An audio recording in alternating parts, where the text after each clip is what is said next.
Bom, nós estávamos sem áudio e eu peço que vocês sinalizem, vou pedir ao presbítero Igor que sinalize se nós já estamos com áudio aí e vocês estão nos ouvindo. Tá? Se eu não receber uma ligação é porque está tudo ok. Nós vamos nesse momento cantar o hino do nosso inário, o hino de número 218, hino de número 218 do Inário Novo Cântico. Vocês estão nos ouvindo bem? Eu peço que vocês deem um ok se vocês estão ouvindo bem o áudio.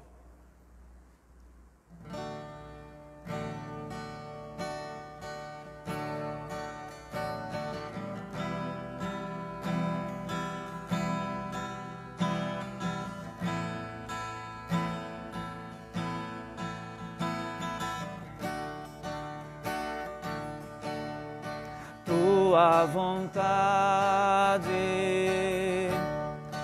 faz, ó Senhor, eu sou feitura, Tu és o autor, molda e refaze todo o meu ser,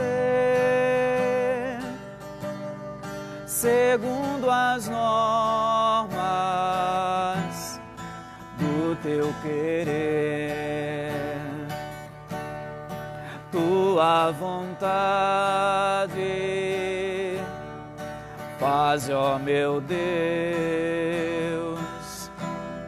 sonda e corrige os passos meus.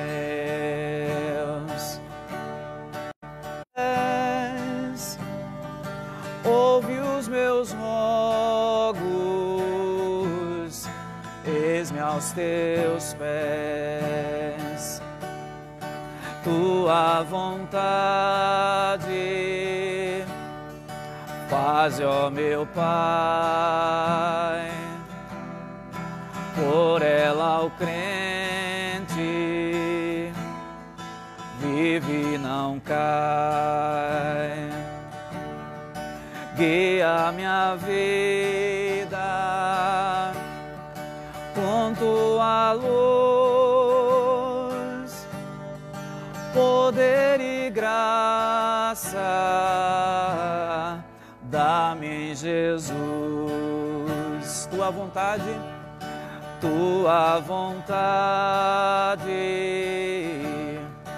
boa e sem par, quero na vida realizar. Vive e triunfa, domina enfim, reina supremo, meu Deus em mim. Amém.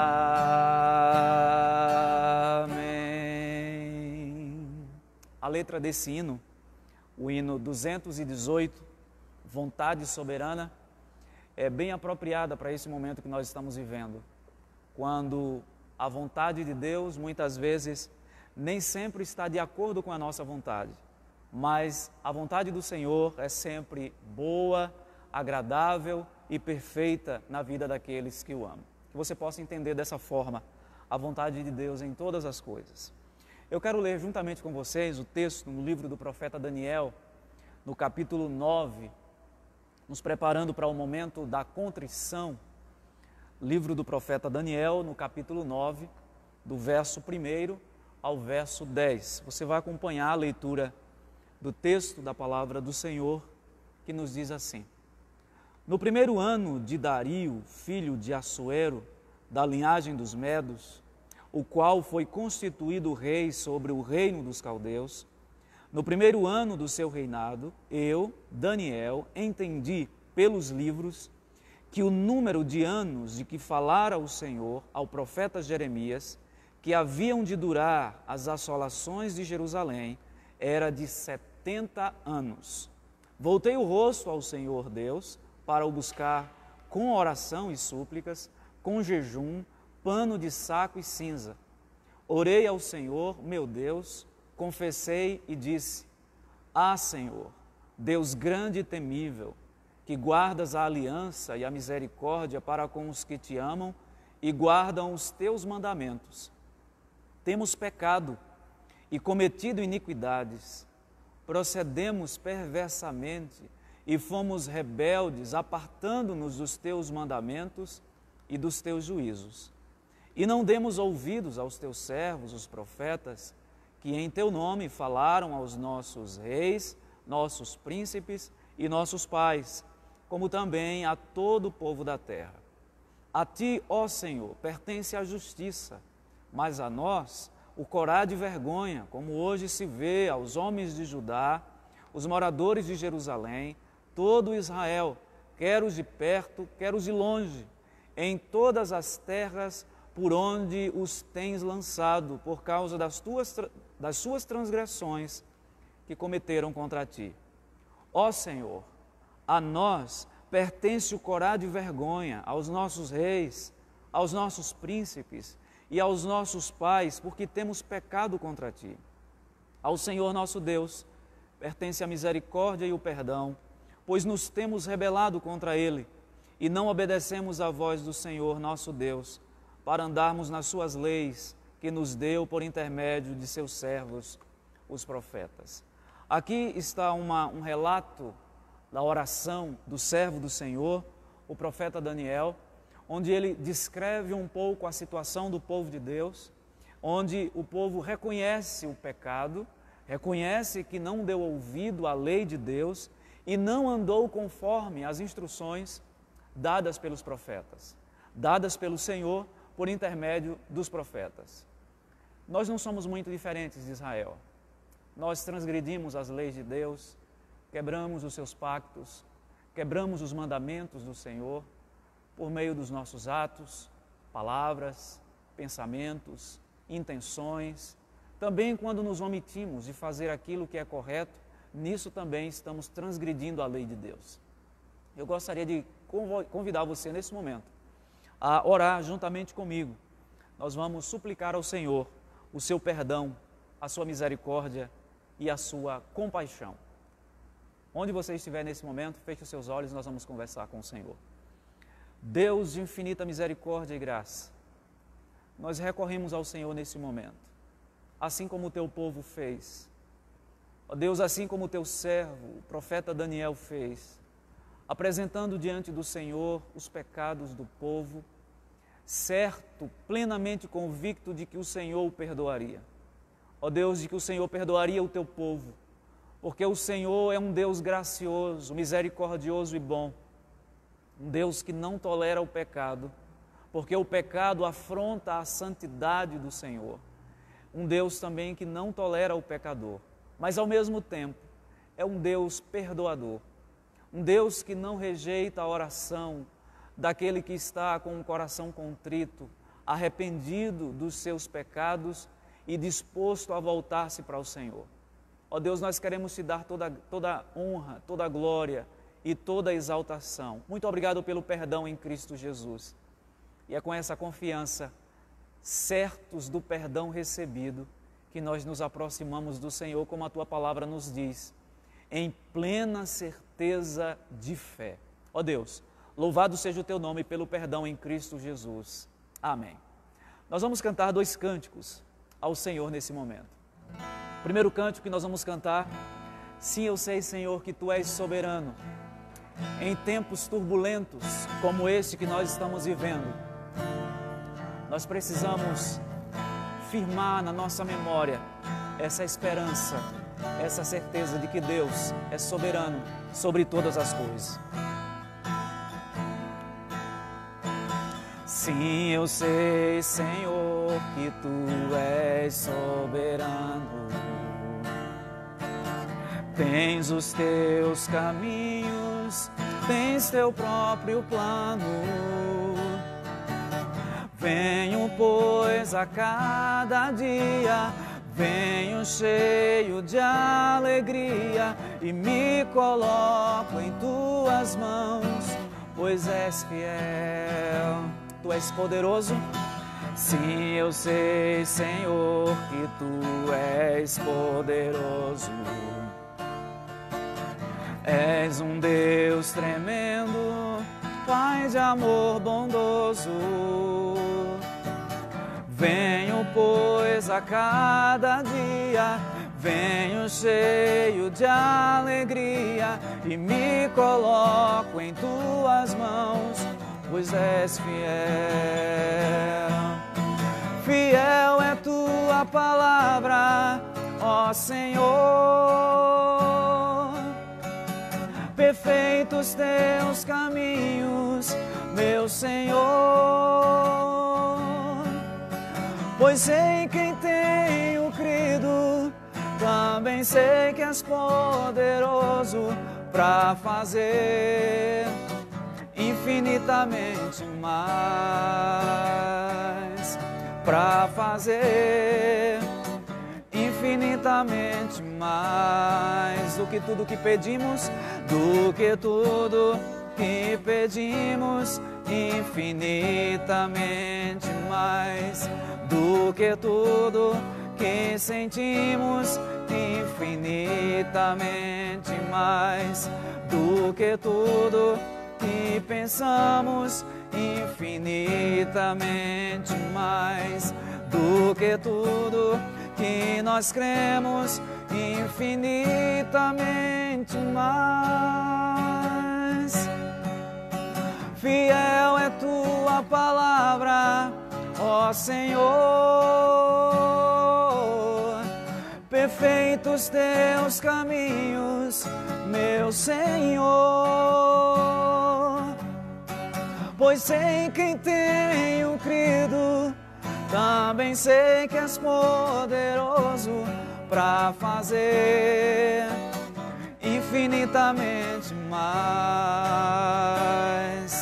para fazer infinitamente mais do que tudo que pedimos, do que tudo que pedimos, infinitamente mais do que tudo que sentimos, infinitamente mais do que tudo que pensamos, infinitamente mais do que tudo que nós cremos, infinitamente mais.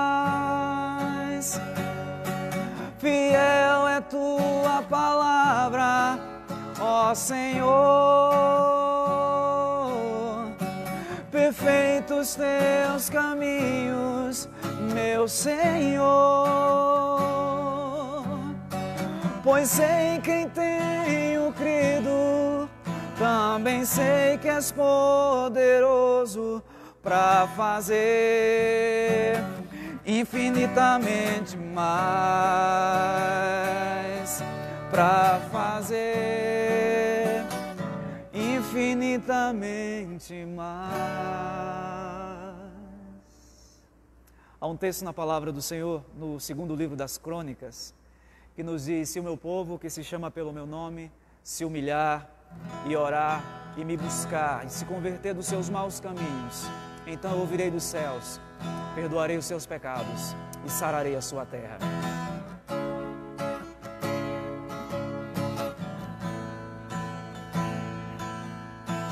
Se meu povo que tem meu nome se humilha e orar, se meu povo se arrepender dos seus caminhos maus, então os ouvirei e os perdoarei, sararei a terra e suas feridas, eu me levantarei para os defender, defenderei o povo que leva o meu nome. Se buscares a minha face,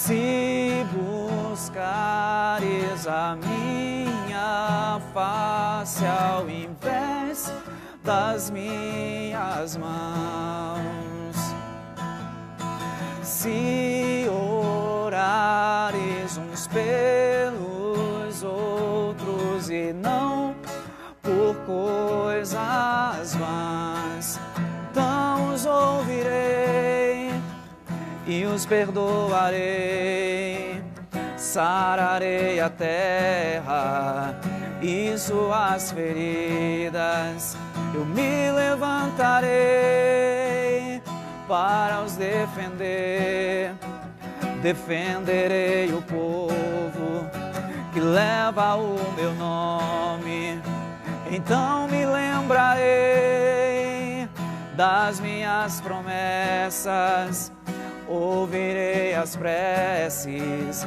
e sararei a terra, os erguerei de novo, ainda nesse tempo, como um só povo que pede por renovo.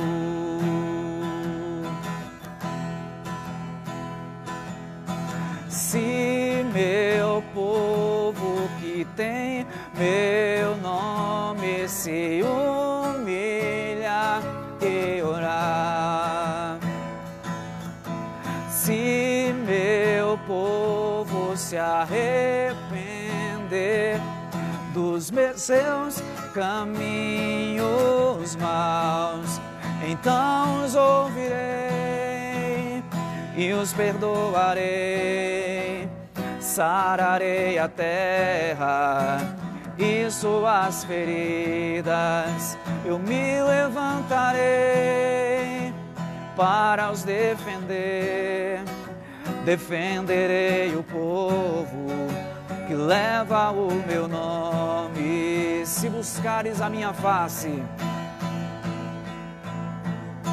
se buscares a minha face ao invés das minhas mãos, se orares uns pelos outros e não por coisas vãs, então os ouvirei e os perdoarei, sararei a terra e suas feridas, eu me levantarei para os defender, defenderei o povo das minhas promessas, ouvirei as preces, sararei a terra, os erguerei de novo, ainda nesse tempo, como um só povo que pede por renovo.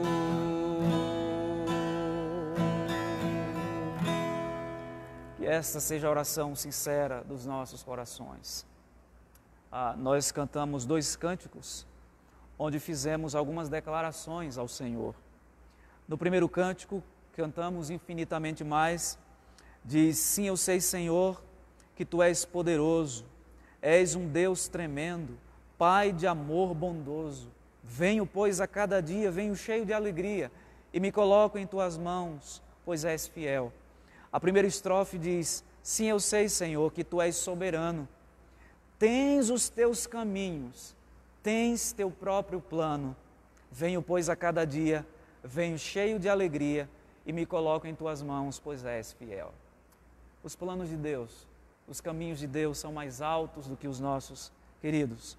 E nós precisamos confiar nesses planos do Senhor, sem nenhuma reserva, porque o Senhor certamente, Ele tem sempre o melhor para aqueles que confiam nele.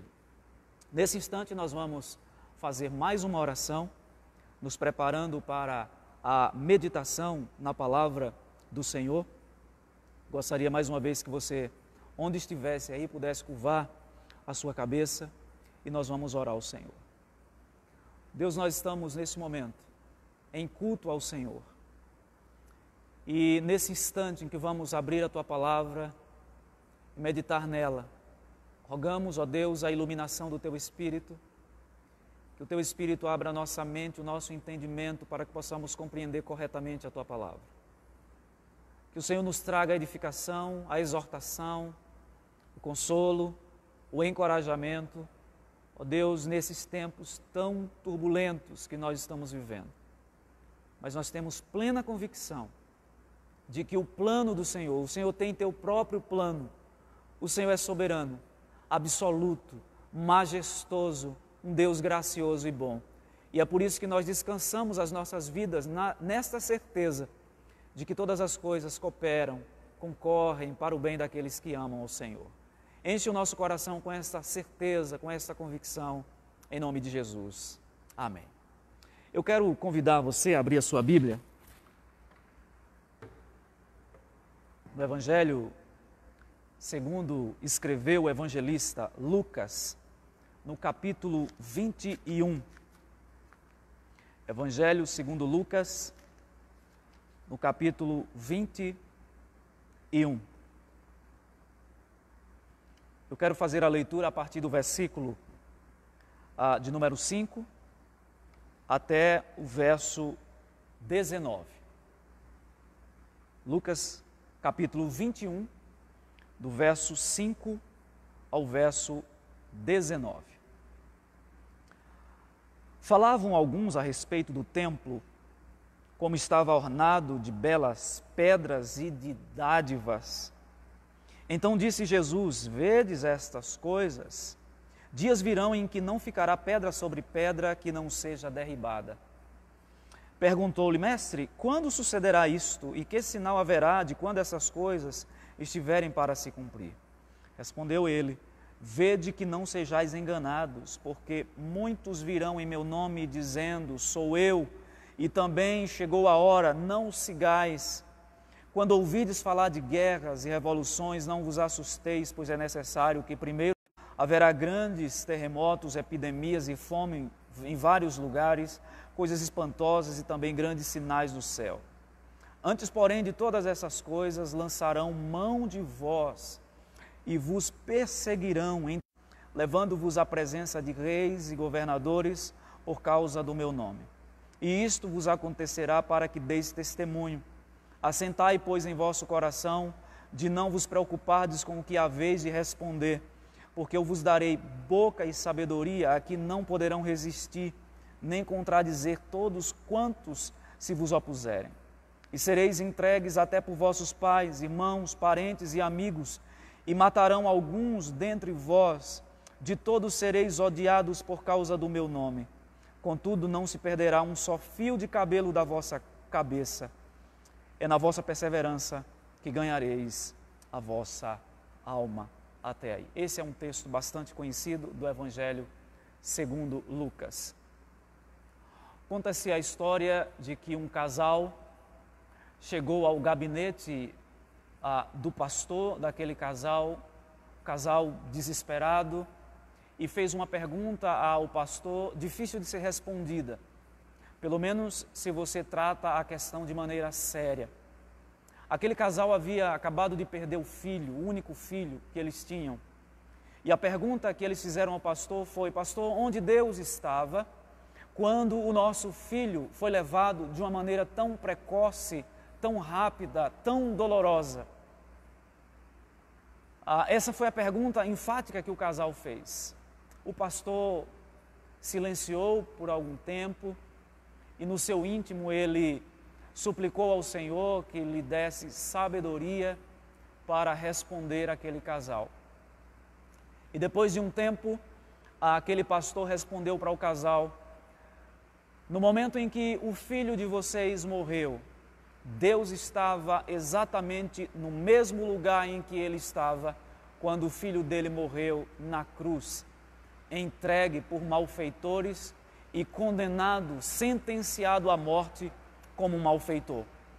Então, Deus estava e está no trono do universo, governando a história de maneira absoluta, e Ele nunca saiu desse lugar.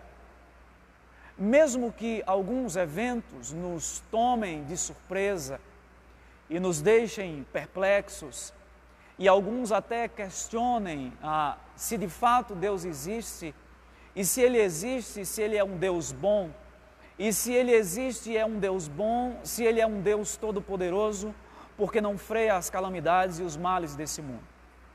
Meus queridos, talvez essas sejam algumas das perguntas que as pessoas têm feito hoje, diante dessa situação que nós estamos vivendo no mundo inteiro. E eu entendo que é um momento adequado, um momento muito oportuno, para a gente pensar sobre este tema à luz da palavra de Deus. Muito se tem dito pelas pessoas, as pessoas têm analisado esse problema dessa pandemia de vários ângulos, alguns mais tranquilos, outros que estão enxergando um verdadeiro caos. Quando a gente olha, por exemplo, para o mercado financeiro, e o mercado financeiro é o grande termômetro, né, dessas crises que acontecem no mundo inteiro, a gente vê as bolsas caindo no mundo todo, quedas que em crises passadas levavam meses, e essas quedas durante esse período atingiram patamares e percentuais pouco vistos antes na história do mercado financeiro. Isso deixa as pessoas apavoradas, temerosas. O que vai acontecer com o amanhã? São muitas as perguntas. Eu entendo que nesse texto aqui nós temos a oportunidade de olhar para a história a partir do ponto de vista bíblico. São muitas as perspectivas da história. São muitas as visões que as pessoas têm da história. Alguns entendem que a história é uma eterna repetição de eventos, de maneira que não existe nada novo do que acontece hoje. Já aconteceram outros eventos semelhantes no passado, e o que acontece hoje na história acontece de maneira cíclica, como uma repetição dos mesmos eventos que acontecem, claro, com algumas características particulares de cada época, mas a história é uma grande repetição de fatos. De modo que se você pegar o passado, comparar com o presente, é a mesma coisa, e você pode exatamente projetar isso para o futuro. Então, essa é a visão cíclica que alguns têm da história, como uma repetição de eventos. Existem outros que veem a história como um verdadeiro caos. Na verdade, os fatos não estão ligados uns aos outros. As coisas vão acontecendo de maneira aleatória, sem um propósito, sem uma condução, sem um objetivo. Estes são os nihilistas, que veem a história como um caos. Não há propósito, não há sentido na vida humana, não há sentido em nada daquilo que nós fazemos. Por isso a gente pode viver do ponto de vista destes, que tem uma visão extremamente negativa da história, de que você pode viver, portanto, de qualquer forma. Nós entendemos que, do ponto de vista bíblico, a história caminha para um propósito. Ela caminha para o que nós chamamos de redenção. Portanto, todos os eventos que aconteceram, que estão acontecendo, e aqueles futuros, fazem parte de um plano maior de Deus, que Ele tem desde a eternidade, e não existe nada que aconteça aqui que possa frustrar os seus planos. Deus tem um propósito redentivo na história. Alguns autores, teólogos, irmãos em Cristo nossos, diziam que a história é o grande palco da atuação de Deus. É o grande teatro onde Deus exibe a sua glória, o seu poder e a sua majestade. Portanto, essa é a nossa perspectiva da história. Ela é teleológica, ou seja, ela caminha para um fim, ela caminha para um propósito, e Deus está conduzindo todos esses propósitos, todos esses eventos, de tal maneira que ao final os seus propósitos sejam todos cumpridos. Olhando, portanto, desse ponto de vista, nós entendemos que a história caminha para essa redenção, e até chegar a essa redenção, nós não devemos esperar coisas boas. A nossa expectativa escatológica não é de que nós estamos caminhando para uma era dourada. Não é que nós estamos caminhando para dias melhores, dias felizes, dias de prosperidade, dias de paz. Na verdade, do ponto de vista bíblico, a história ela caminha para esse propósito redentivo de Deus, para a consumação, e até chegar à consumação, uma série de sinais, uma série de eventos vão acontecer para que essa história tenha o seu desfecho, né, desejado e intencionado pelo próprio Deus. Nós entendemos, portanto, que do ponto de vista bíblico, a história caminha para essa consumação. E Jesus aqui, nesse texto, ele nos apresenta alguns sinais de que este dia, esta redenção, esta consumação está se aproximando. Eu gostaria, portanto, de falar nessa noite, com base nesse texto, sobre alguns sinais que apontam para o fim da era, o fim desta era, e nós vamos ver também as promessas que Deus traz para o seu povo nesta passagem aqui, e eu gostaria de pensar juntamente com vocês. Algumas pessoas acham, quando vêm esses eventos acontecendo, esta pandemia, elas pensam que nós já estamos no fim iminente. Nós entendemos que Deus pode fazer isso. Um dia para o Senhor é como 1000 anos, 1000 anos como um dia. Todos os eventos que ainda deverão acontecer antes da vinda de Jesus, pode acontecer num estalar de dedos.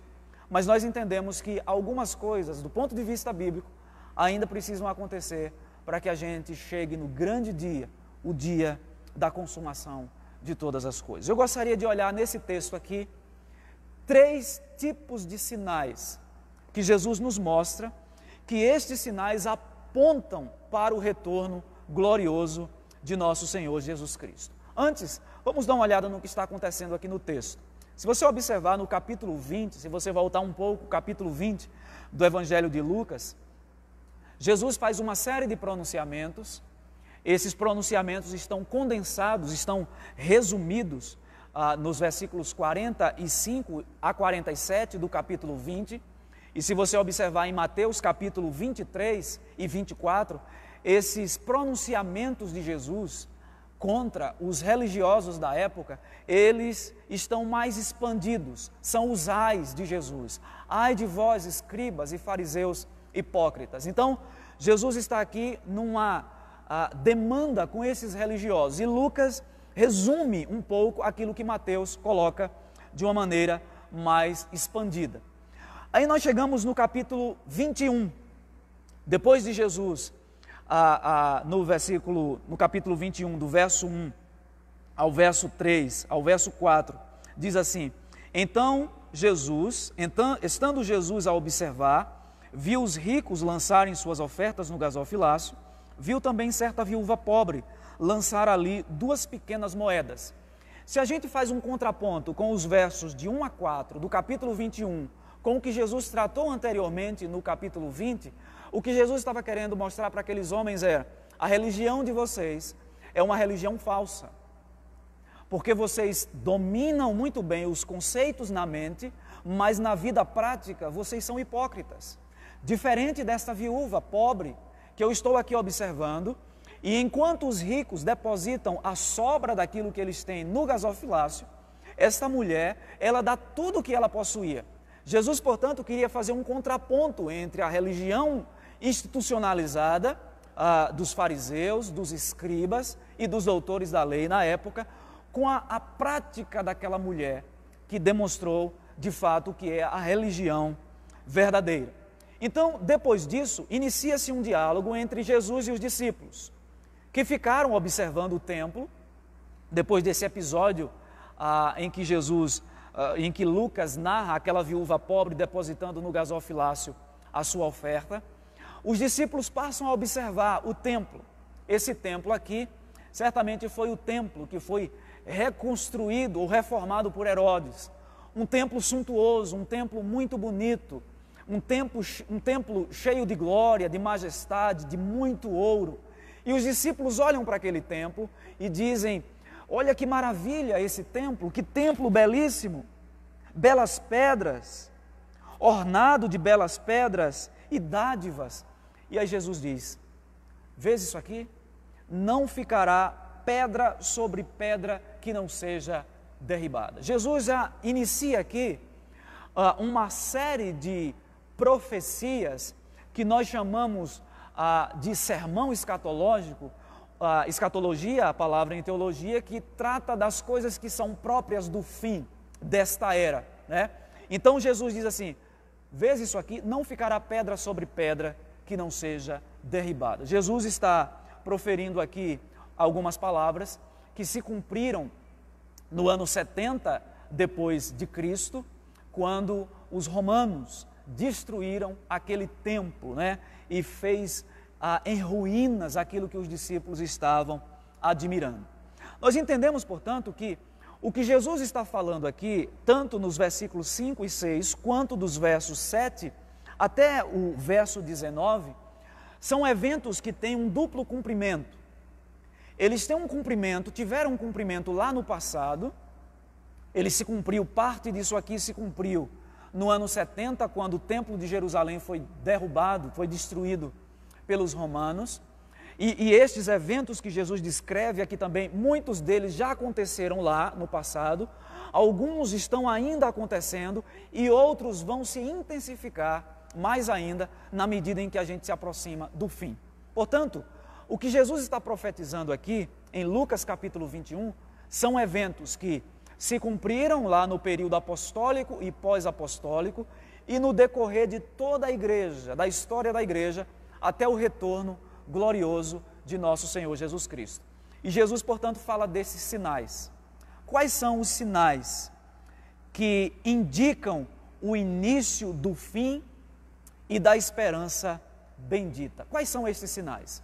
Eu gostaria de falar sobre 3 tipos de sinais. O primeiro deles, o sinal de oposição a Deus. O segundo sinal, um sinal da manifestação do juízo de Deus. E o terceiro, um sinal de oposição a Deus, tá? Um sinal de oposição a Deus. Vamos então aqui ao texto. Gostaria que você acompanhasse comigo aí os versos de número 7 e 8. Nos dizem assim: perguntaram-lhe: mestre, quando sucederá isto? E que sinal haverá de quando estas coisas estiverem para se cumprir? Respondeu-lhe: vede que não sejais enganados, porque muitos virão em meu nome dizendo: sou eu, e também chegou a hora, não sigais, não sigais. Jesus disse que um dos sinais que aconteceriam e que este sinal apontaria para o fim desta era o surgimento de falsos profetas, que nós chamamos aqui de sinal de oposição a Deus. Jesus disse que muitos surgiriam nesses últimos dias dizendo: sou eu, e também chegou a hora. E quando nós olhamos para a história da igreja, nós observamos que não foram poucos aqueles que surgiram ao longo da história da igreja se apresentando como sendo o Cristo, ou fazendo profecias, dizendo que Cristo iria voltar em tal data, e quando aquela data não se cumpre, quando o evento não se cumpria naquela data, mudava-se para outra data. São muitas as histórias. Existem algumas seitas no meio religioso brasileiro e do mundo inteiro, muito conhecidas, algumas dessas seitas, que fizeram várias previsões a esse respeito, dizendo que Jesus iria voltar em tal data, em outra data, e Jesus não voltou. Jesus disse que esta seria uma das características deste tempo que nós estamos vivendo. Os últimos dias, muitos se levantariam com o propósito de enganar a muitos. Olha o que diz o evangelista Mateus, também no seu sermão escatológico, no capítulo 24, versículo 11. Levantar-se-ão muitos falsos profetas e enganarão a muitos. Você sabe qual é o problema? O principal problema do falso profeta é que ele fala em nome de Deus. É isso que tem feito com que muitas pessoas fiquem confusas. Você tenta mostrar para as pessoas dizendo: olha, o que essa pessoa está ensinando não está na Escritura. é um ensinamento extra-bíblico e, portanto, deve ser rejeitado. Mas a pessoa vira para você e diz, mas ele fala em nome de Deus, ele fala em nome de Cristo. E eu já vi, inclusive, muitos sinais sendo operados por aquele pregador ou por aquele operador de milagres. Esta é uma das grandes dificuldades que as pessoas encontram para poder diferenciar a verdadeira mensagem, o verdadeiro profeta do falso profeta. Eu gostaria de pontuar uma questão aqui muito importante. A principal evidência de que alguém de fato é de Deus não são os seus sinais. Porque a Bíblia diz que nos últimos dias se levantariam pessoas, se possível, até os eleitos do Senhor. Então, Jesus alerta aqui aos seus discípulos.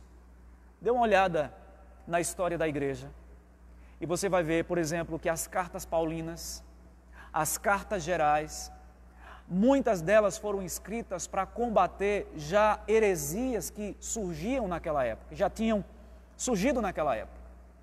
Então, quando Jesus diz que nesse período, vede que não se... Olha só como o apóstolo Paulo nos fala a esse respeito. 2 Tessalonicenses, capítulo 2, do verso 1 ao verso 3. Irmãos, no que diz respeito à vinda de nosso Senhor Jesus Cristo e à nossa reunião com Ele, nós vos exortamos a que não vos demovais da vossa mente com facilidade, nem vos perturbeis, quer por espírito, quer por palavra, quer por epístola, como se procedesse de nós, supondo tenha chegado o dia do Senhor. E aí olha o que Paulo recomenda, exorta, ninguém de modo nenhum vos engane, porque isto não acontecerá sem que primeiro venha a apostasia e seja revelado o homem da iniquidade, o filho da perdição. Vejam que o apóstolo Paulo fala que o surgimento dos falsos profetas iria desencadear um momento muito grave na história do povo de Deus, um movimento chamado apostasia. A apostasia é o abandono da fé. Mas não é só um abandono geográfico, que muitos têm feito hoje, abandonando a igreja, entendendo que pode desenvolver a sua fé sozinho em casa. Eu gostaria de abrir um parêntese para falar de um movimento que tem crescido hoje, um movimento maligno, chamado os desigrejados. São pessoas que, de alguma forma, estão frustradas com a igreja, decepcionadas, ou porque não quiseram se submeter a autoridade estabelecida por Deus no corpo de Cristo, na igreja, e essas pessoas se revoltam contra a igreja, contra Deus e dizem assim, eu agora, a partir de hoje, vou desenvolver a minha fé sozinho, em minha casa, eu não preciso mais da igreja. Esse é um ledo engano, porque isto é uma manifestação dessa apostasia que Paulo fala na segunda carta aos Tessalonicenses, que é resultado do surgimento do falso profeta, dos enganadores, ou seja, a disseminação de doutrinas falsas gera confusão na mente das pessoas e muitas delas acabam abandonando o aprisco do Senhor. Paulo diz, ninguém de modo nenhum vos engane. Paulo já estava lidando com um problema sério, que foi profetizado por Jesus muito antes. Nos últimos dias surgiriam falsos profetas que enganariam a muitos. O apóstolo João, na sua primeira carta do apóstolo João, no capítulo 4, do verso 1 ao verso 3, olha só como o apóstolo João alerta a igreja, amados, não deis crédito a qualquer espírito, antes provai os espíritos se procedem de Deus, porque muitos falsos profetas têm saído pelo mundo fora. Nisto reconheceis o Espírito de Deus. Todo espírito que confessa que Jesus Cristo veio em carne é de Deus. E todo espírito que não confessa a Jesus não procede de Deus. Pelo contrário, este é o espírito do anticristo, a respeito do qual tendes ouvido que vem e presentemente já está no mundo. O espírito do anticristo já está no mundo. Ele ainda não se manifestou na figura de uma pessoa, mas o espírito do anticristo já está. É tudo aquilo que se opõe a Cristo ou tenta colocar-se no lugar de Cristo. E nós estamos vivendo esse momento hoje, um momento de apostasia decorrente desses falsos ensinos que têm sido propagados por aí. Hoje, com o advento da internet, da comunicação fácil, isso se tornou uma grande bênção. Mas ao mesmo tempo a gente percebe que muitas doutrinas falsas têm sido disseminadas por aí. Jesus alerta que um dos sinais de que nós estamos caminhando para o fim é o surgimento de falsos profetas. O apóstolo João, também no livro de Apocalipse, na revelação que ele recebeu de Jesus Cristo, no capítulo 16, versículo 13, João diz que nos últimos dias surgiriam espíritos enganadores.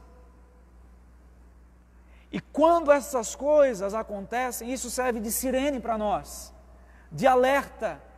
O tempo está se aproximando, porque não são poucos os falsos profetas que têm surgido por aí, falando em nome de Deus, mas pregando um evangelho que às vezes até se parece com o evangelho de Cristo, mas nega os fundamentos.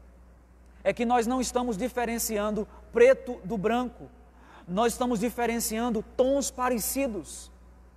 O apóstolo Paulo, quando escreve a carta aos Gálatas, eles receberam para outro evangelho, que não é outro, senão que tem alguns surgindo no meio de vocês para perverter o evangelho da cruz. E quando Paulo fala ali de outro evangelho, ele não está falando de um evangelho de outra natureza, mas ele está falando de que algumas pessoas apropriam-se do evangelho de Cristo e fazem algumas modificações, dão uma repaginada nele para que ele se torne mais atraente, e isso atrai multidões. Este é o primeiro sinal de que Jesus está prestes a voltar. Jesus diz: surgirão muitos que vão dizer: sou eu sou o Cristo, chegou a hora. Este movimento de oposição a Deus, este sinal de oposição a Deus, ele se manifesta não só no surgimento de falsos profetas, mas também na perseguição ao povo de Deus. Olha o que dizem os versos 12 e 16 de Lucas capítulo 21. Lucas 21, nós estamos fazendo a exposição, versos 12 e 16. Antes, porém, de todas essas coisas, lançarão mão de vós e vos perseguirão, entregando-vos às sinagogas e aos cárceres, levando-vos à presença de reis e governadores por causa do meu nome. Verso 16. E sereis entregues até por vossos pais, irmãos, parentes e amigos, e matarão alguns de vós. Esse é um outro aspecto deste sinal de oposição a Deus, o surgimento de falsos profetas e uma perseguição ferrenha contra o povo de Deus. Esta perseguição ela vai se manifestar de um ambiente desconhecido. No verso 12 diz: antes, porém, de todas essas coisas lançarão, o texto não especifica quem, ou seja, uma perseguição externa, de fora para dentro do povo de Deus. A gente pode pensar aqui nas grandes perseguições que o povo de Deus sofreu durante o Império Romano especialmente. Muitos imperadores cruéis, Titus Domiciano, que talvez tenha sido um dos mais cruéis, Nero, que foi um homem terrível também.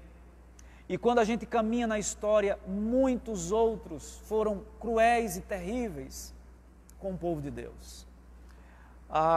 Jesus estava pensando nestes, mas Jesus está pensando também nos nossos dias.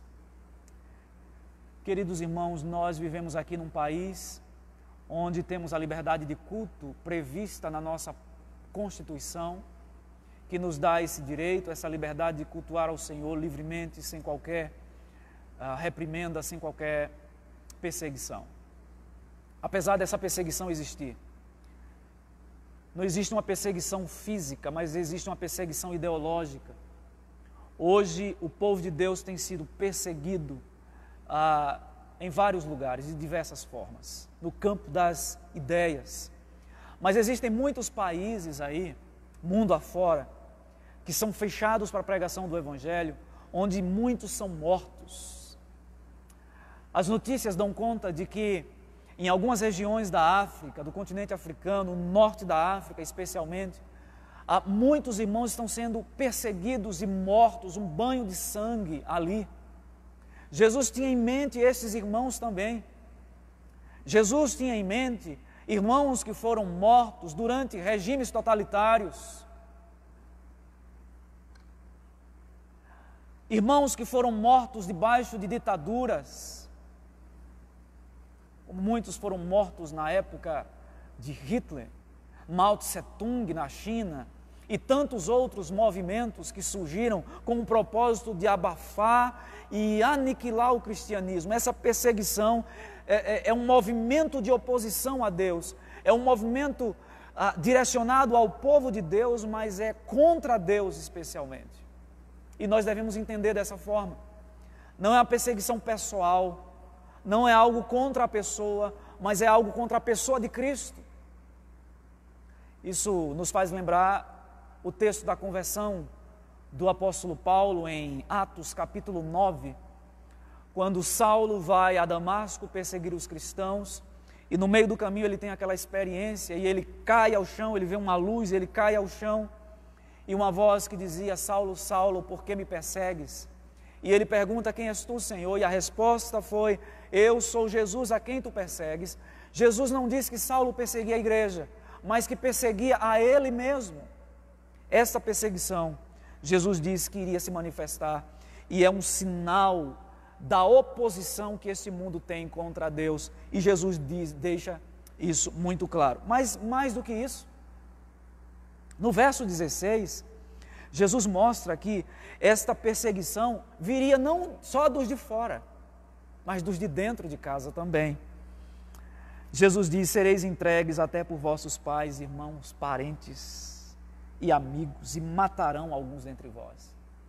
Tem alguns relatos interessantes do período da perseguição do Império Romano, que tinham alguns falsos crentes que estavam no meio da comunidade, no momento que pertenciam ao grupo de cristãos, pelo menos nominalmente, mas quando a perseguição começou a se intensificar, eles passaram a negar o nome de Cristo, e para ganhar algum tipo de benesse, eles começaram a entregar os irmãos. Sabe-se nessa época que os irmãos, muitos deles se reuniam escondidos em templos subterrâneos, catacumbas, para não serem pegos, não serem mortos, e muitos desses falsos cristãos entregavam a eles, dizendo: eles estão reunidos em tal lugar. Jesus diz que esse movimento de oposição a Deus se manifestaria no aparecimento do falso profeta, mas também se manifestaria numa perseguição ferrenha contra o povo de Deus, e essa perseguição viria inclusive de dentro de casa. É possível que alguns dos que estão me ouvindo nesse momento tenham se identificado exatamente com isso. Pessoas que sofreram perseguição dos pais, dos amigos, entre aspas. Você era cercado de amigos, mas a partir do momento que você foi alcançado pela graça do Senhor, seus amigos se afastaram de você. Quantas histórias de filhos que foram deserdados, porque os pais não aceitavam que a fé daquele jovem, daquela pessoa. Jesus disse que a perseguição viria de dentro da própria casa também. Este é o primeiro sinal, o sinal de oposição a Deus. Mas Jesus fala de um outro tipo de sinal que se manifestaria no tempo do fim. E aí nós encontramos isso no relato a partir do versículo 9. Jesus diz assim: quando ouvirdes falar de guerras e revoluções, não vos assusteis, pois é necessário que primeiro aconteçam estas coisas, mas o fim, observe, o fim não será logo. Essas coisas vão acontecer, mas o fim não será logo. E Jesus diz mais: então se levantar-se-á nação contra nação e reino contra reino. Haverá grandes terremotos, epidemias e fomes em vários lugares, coisas espantosas e também grandes sinais dos céus. Jesus, nesses versos que nós lemos, nos versos 9, 10 e 11, parece nos falar de um outro tipo de sinal que apontaria para o fim, respondendo à pergunta dos discípulos. Quando é que isso vai acontecer? Primeiro ele diz, vão surgir falsos cristos, falsos profetas. E Jesus diz mais, haverá sinal.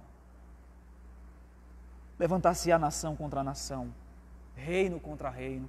E aí nós podemos dividir aqui esses sinais do juízo de Deus, em duas categorias.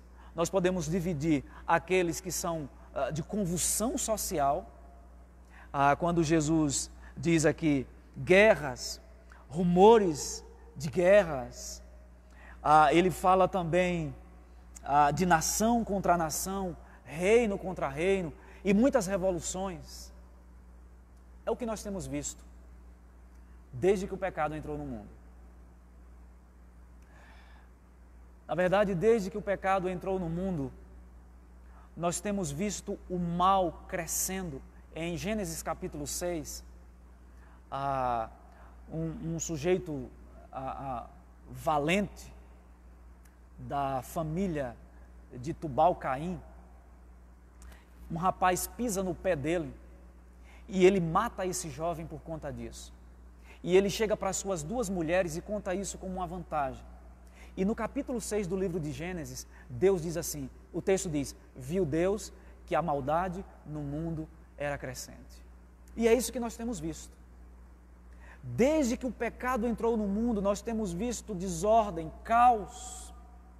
É por isso que nós entendemos que até que aconteça a redenção de fato, nós não esperemos uma era dourada, tempos de paz, de prosperidade, podem até ver momentos de prosperidade, mas prosperidade duradoura, nós não esperemos isso.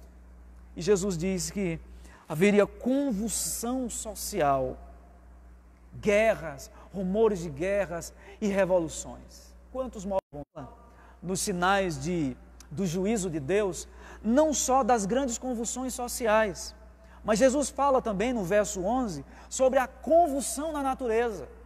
E no verso 11 ele diz, haverá grandes terremotos, epidemias e fome. E aqui chega no ponto que nós estamos tanto falando hoje, tanto falamos hoje.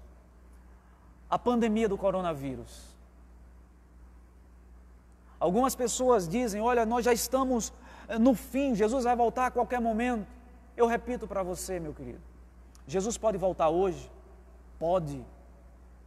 Mas Jesus identifica esses sinais aqui como sendo trombetas de Deus, pegando aqui a linguagem de Apocalipse, trombetas de Deus, soando nos nossos ouvidos, dizendo, o fim está próximo, luzes piscantes para nós, o fim está próximo. Estes sinais servem como alerta para nós. Jesus diz que haveria terremotos, pestes, fomes, guerras, até o retorno glorioso de nosso Senhor Jesus Cristo. Essas coisas vão acontecer. Quando nós olhamos para a história, já houve muitos cataclismas naturais, terremotos. Na história mais recente, a gente pode identificar vários deles. Terremotos, erupções vulcânicas, seguidas de ondas gigantes. Recentemente na história, 2010 aproximadamente, nós tivemos um evento dramático na história. Estes sinais são lembretes de nós, para nós, de que essa era vai chegar ao fim. Eu gosto muito de uma frase de um autor chamado C.S. Lewis, que ele diz que Deus sussurra no nosso ouvido, falando às nossas consciências através da sua palavra, mas na dor, por meio da dor, Deus grita aos nossos ouvidos. É o megafone de Deus chamando a nossa atenção. Eu diria, portanto, parafraseando esse autor, que a pandemia do coronavírus, as guerras e rumores de guerras que nós temos visto ao longo da história, os grandes terremotos, as grandes reviravoltas, as grandes revoluções, são o megafone de Deus chamando a atenção da humanidade. Nós estamos vivendo recentemente um período de grande euforia. Os números da economia, de um modo geral, estavam numa crescente. Eu mencionei hoje pela manhã, desde a crise da bolha imobiliária nos Estados Unidos em 2008, quando as bolsas de valores do mundo inteiro despencaram. Se você pega o movimento do mercado financeiro, em 2008 estava aqui, caiu, e ele estava já chegando aos mesmos patamares de 2008. E havia um clima de muita euforia, de muita expectativa pela recuperação do mercado financeiro. E de repente vem um evento desse. E os especialistas dizem que em termos percentuais, na história do mercado financeiro, somente em 1972, as bolsas caíram de maneira tão drástica num curto espaço de tempo. O segundo evento é este agora, de 2020. Vivíamos um clima de euforia. E Deus, de repente, nos manda esta trombeta, esta sirene, para nos alertar. O tempo está próximo. A nossa realidade aqui nesse mundo é passageira. Nós não somos moradores definitivos deste mundo.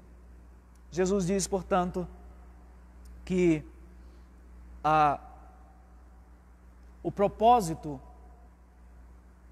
destes eventos era apenas nos lembrar que o fim está próximo, mas ainda não é o fim.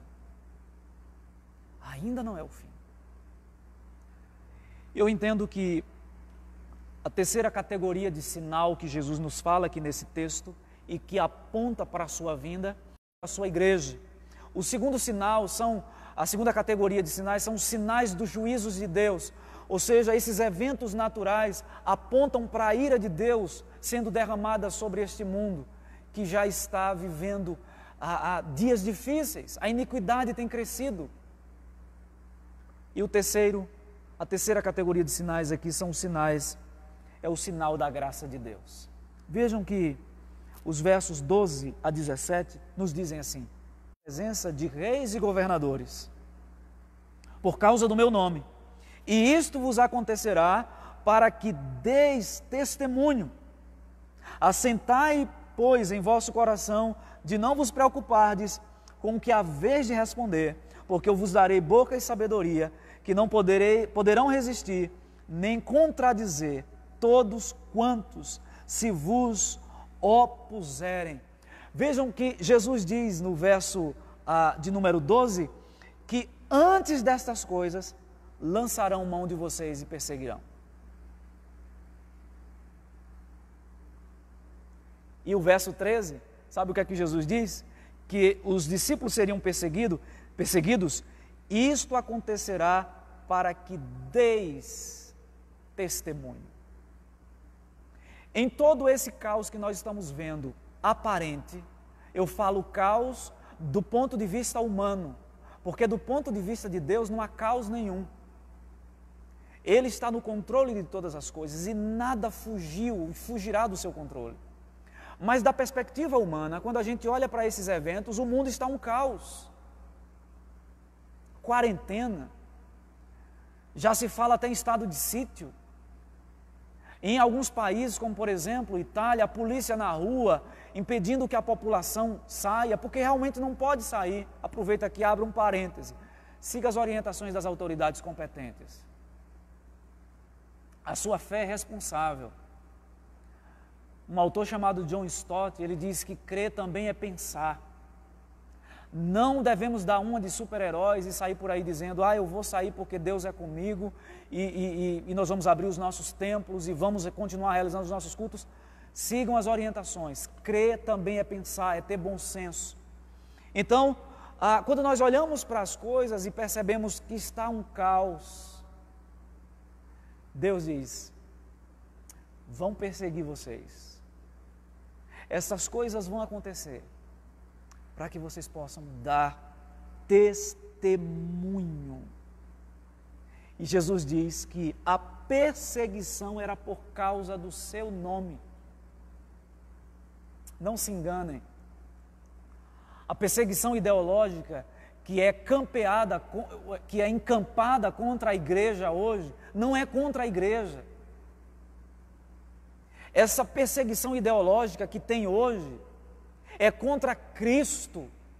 É Cristo que é odiado e os seus seguidores também o são. Jesus diz que seríamos odiados por causa do seu nome, mas deveríamos pregar o Evangelho. Isso aconteceria para que nós pudéssemos pregar o Evangelho.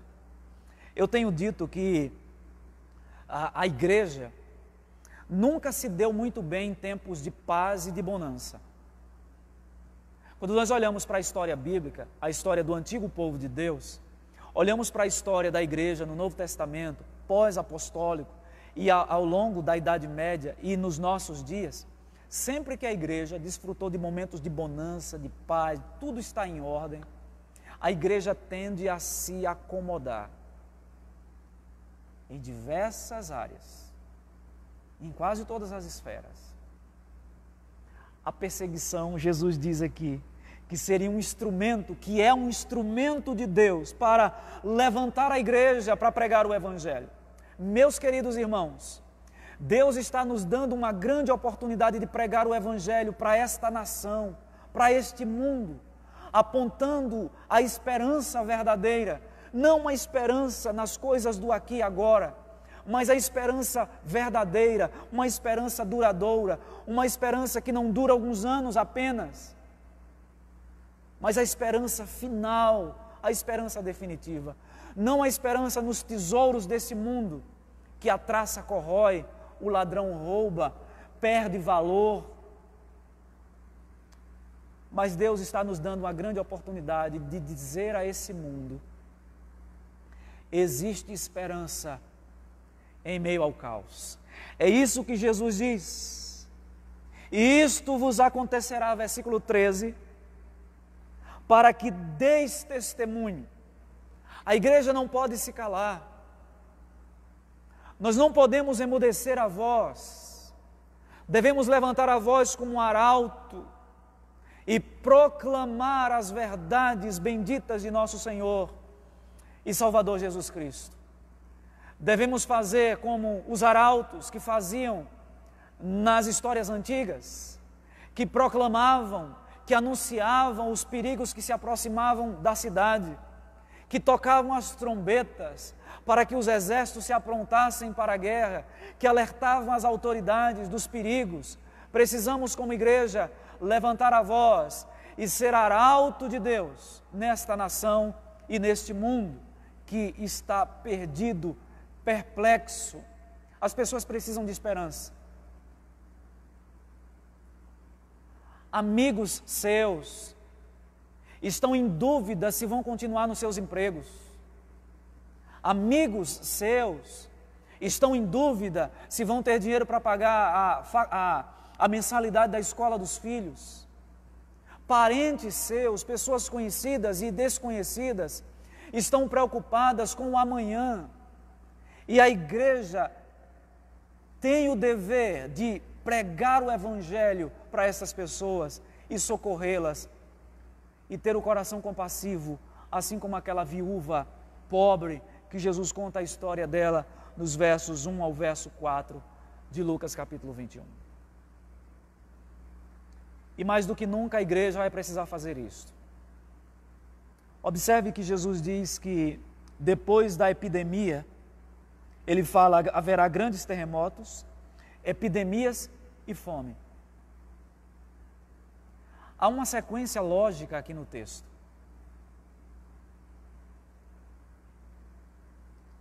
O evento natural, grandes terremotos, as epidemias acabam resultando em miséria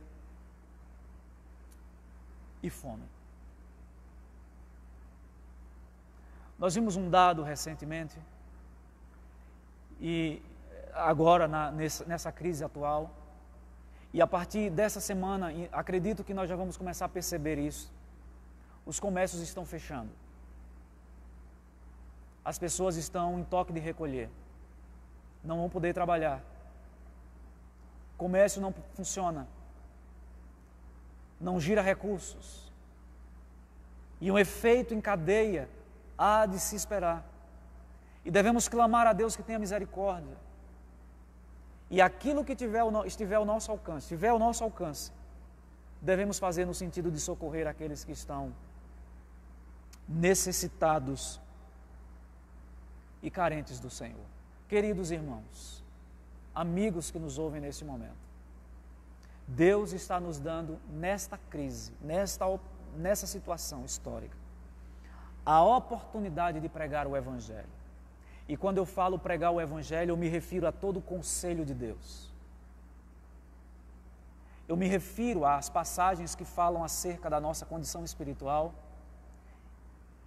o que exige de nós arrependimento e fé. Eu estou me referindo ao Evangelho que fala que nós devemos estender o braço para o necessitado, acolher o estrangeiro, o órfão, a viúva, os desempregados, os moribundos, os enfermos.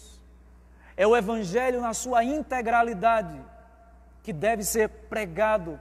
E Jesus diz: isto vos acontecerá para que deis testemunho. Uma igreja calada, retraída, tem nesta situação a oportunidade, como diz Jesus, de dar testemunho. Meus queridos, por fim, eu gostaria de recordar algumas coisas que nós falamos. Jesus fala primeiramente sobre os sinais que apontam para o início do fim e o início de uma esperança vindoura. E o primeiro sinal, o sinal de oposição a Deus, manifestado aqui no surgimento do falso profeta e de uma perseguição ferrenha contra os discípulos de Jesus. O segundo sinal, a segunda categoria de sinal que nós observamos aqui nos versos 9 a 11, são os sinais do juízo de Deus.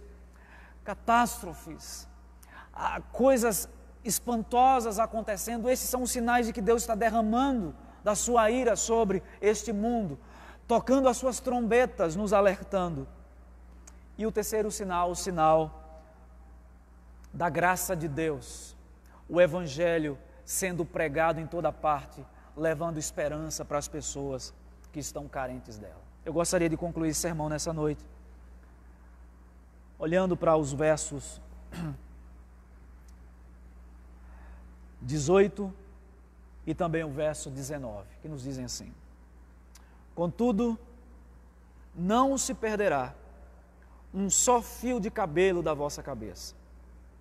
É na vossa perseverança que ganhareis a vossa alma. Aqui há uma promessa bendita, maravilhosa, do Senhor Jesus para os seus discípulos. A promessa de que eles seriam guardados. Esse verso aqui, o verso 18, ele parece contradizer o que os versos anteriores dizem, o verso 16, que diz que muitos seriam mortos, levados às autoridades e mortos. Como é que Jesus diz agora que não se perderá um só fio de cabelo da cabeça? É claro que aqui é Jesus está falando num sentido metafórico, é uma analogia, é uma comparação. O que Jesus está querendo dizer é o seguinte: o máximo que podem fazer a vocês é tirar a vida, mas não podem tocar naquilo que é essencial, a alma de vocês. Vocês estão guardados. O máximo que podem fazer é ferir o corpo de vocês. O máximo que podem fazer é lançar vocês no cárcere, é matarem eventualmente decapitados. Mas a vida de vocês me pertence.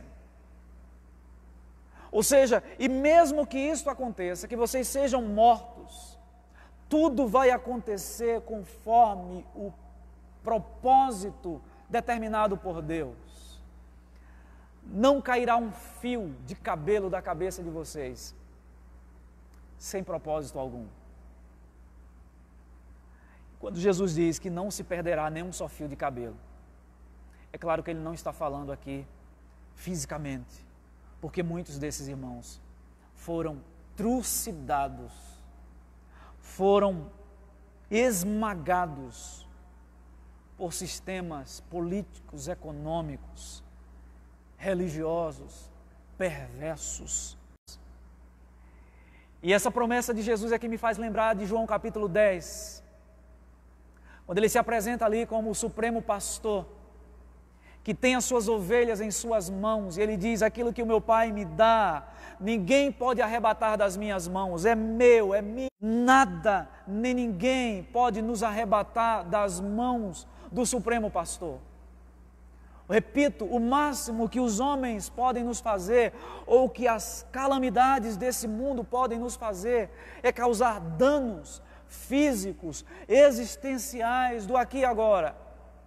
Mas eles jamais podem arrancar a esperança bendita que nós temos em nosso coração, que foi plantada pelo Senhor por meio da obra, através da obra do seu Filho, mediante a ação do Espírito Santo, que nos convenceu do pecado, da justiça e do juízo, e hoje habita em nós como garantia, como sinal de que Deus vai resgatar essa propriedade em louvor da sua glória. E aí, Jesus conclui dizendo: é na vossa perseverança que ganhareis a vossa alma. Aqui está um tema maravilhoso, a perseverança dos santos.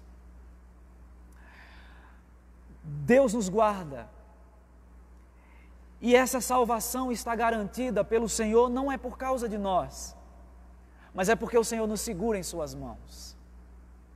Aquele que de fato está em Cristo haverá de perseverar até o fim, mesmo diante das calamidades.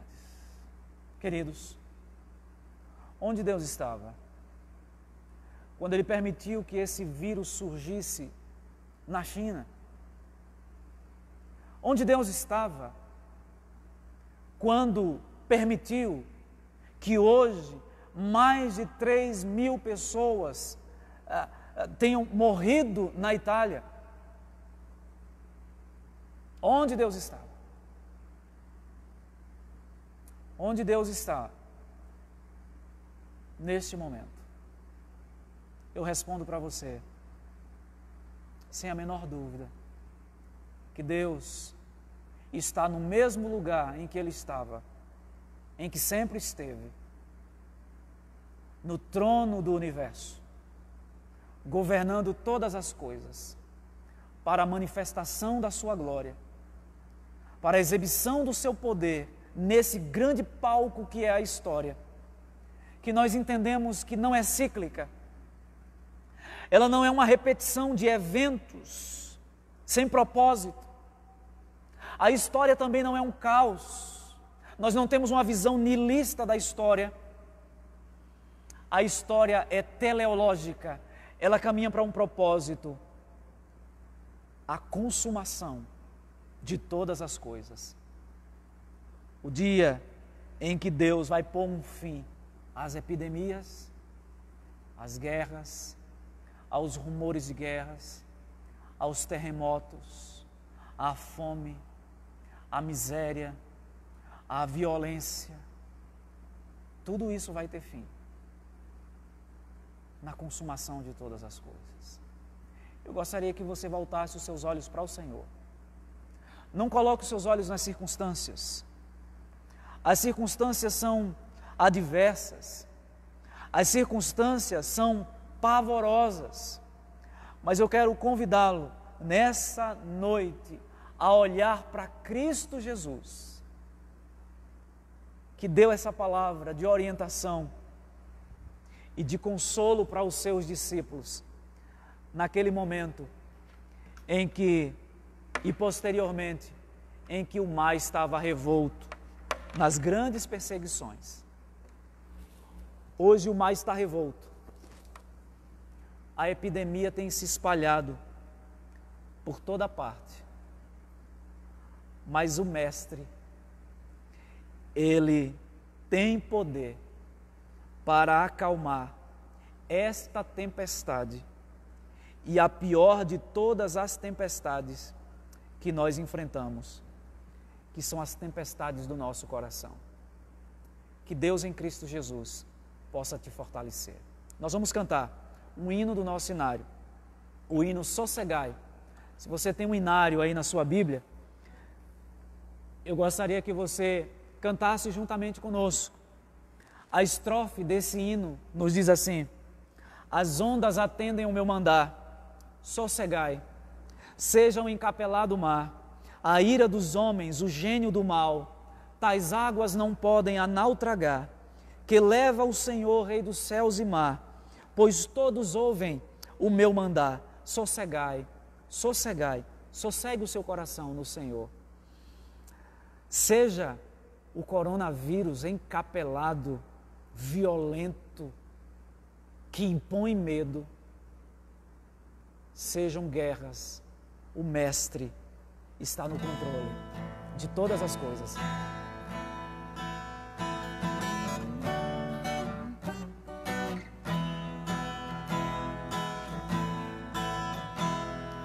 Mestre, o mar se revolta e as ondas nos dão pavor.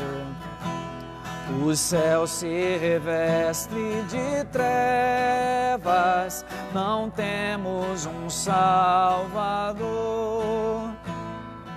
Não se tita que morramos, podes assim dormir. Se a cada momento nos vemos, já prestes a submergir. Cante. As ondas atendem ao meu mandar, sossegai. Seja o encapelado mar, a ira dos homens, o gênio do mal, tais águas não podem a nau tragar, que levam o Senhor, Rei dos céus e mar, pois todos ouvem o meu mandar. Sossegai, sossegai, convosco estou para vos salvar. Sossegai. Mestre, tão grande tristeza me quer hoje consumir. Na dor que perturba minha alma, te imploro, vem me acudir. De ondas do mal que me encobrem, quem me virá valer? Não tardes, bom mestre, estou quase a perecer. As ondas atendem ao meu mandar, sossegai. Seja o encapelado mar, a ira dos homens, o gênio do mal, tais águas não podem a nau tragar, que leva o Senhor, Rei dos céus e mar. Pois todos ouvem o meu mandar, sossegai, sossegai, convosco estou para vos salvar. Sossegai. Mestre, chegou a bonança, em paz vejo o céu e o mar. O meu coração goza calma, que não poderá findar. Firme ao teu lado, ó Mestre, dono da terra e céu. Eu hei de chegar bem seguro ao porto destino meu. As ondas atendem ao meu mandar. Sossegai, sejam encapelado mar, a ira dos homens, o gênio do mal. Tais águas não podem a naufragar, que leva o Senhor, Rei dos céus e mar. Pois todos ouvem o meu mandar. Sossegai, sossegai, convosco estou para vos salvar. Sossegai.